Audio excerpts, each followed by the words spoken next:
Pria berjanggut ini abadi sejak melawan Napoleon tahun 1812. Namun ia tetap yang termuda. Dua rekannya, mantan musuh bebuyutan dari Eropa dan Arab saat Perang Salib, sudah hidup 1000 tahun. Setelah lelah saling membunuh berkali-kali tanpa hasil, mereka akhirnya memilih bersahabat. Sementara itu Andy sang kapten adalah yang tertua. Namun ia memberikan jawaban yang sangat istimewa saat ditanya mengenai usianya. Sangat tua. Meski tak sebut angka, jawabannya sudah menjelaskan segalanya.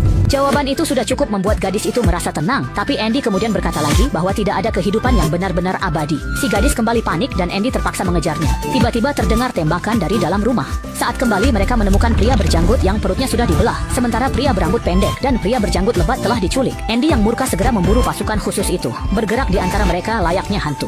Pria berusia 6.800 tahun ini punya teknik tempur yang melampaui pasukan tentara manapun. Dia dengan mudah mengalahkan mereka. Penyerangan itu didalangi kepala penyelidik CIA yang bersekongkol dengan perusahaan farmasi demi mencuri rahasia keabadian Andy. Di laboratorium, 2 orang abadi disiksa tanpa bius untuk diambil gennya, hingga membuat sang penyelidik pun merasa iba. Terungkap bahwa bos farmasi itu hanya mengejar keuntungan pribadi, bukan kesejahteraan manusia. Saat Andy bersiap menyerbu untuk menyelamatkan rekannya, si gadis baru justru ingin mundur karena tak ingin tangannya berlumuran darah. Darah manusia.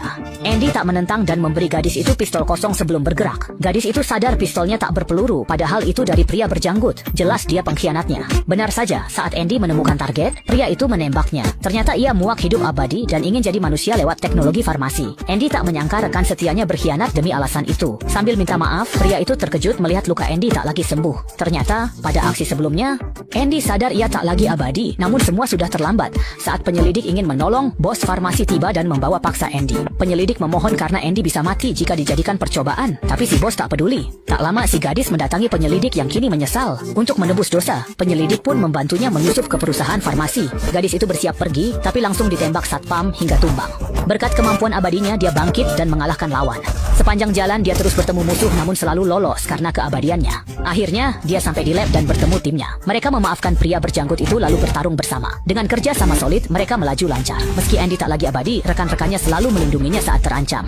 Mereka harus menghabisi bos farmasi itu agar pengejaran berhenti.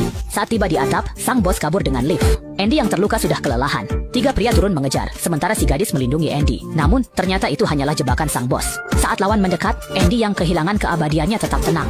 Si gadis mengerti, lalu menembak Andy. Andy pun merebut senjatanya dan menebas lawan. Melihat bos itu akan membalas, si gadis pasang badan, memeluknya, lalu melompat dari lantai 18. Beberapa menit kemudian, 3 rekan abadi akhirnya turun ke bawah dan menyelamatkan gadis yang telah hidup kembali dari dalam mobil. Keempatnya pun. Mereka lalu meminta inspektur menyembunyikan identitas dan menghapus jejak mereka. Inspektur senang karena bisa menebus kesalahannya dan langsung setuju. Kemudian Andy memutuskan menghukum si pria berjanggut dengan mengusirnya selama 100 tahun. Ia harus menanggung kesepian dan baru boleh kembali saat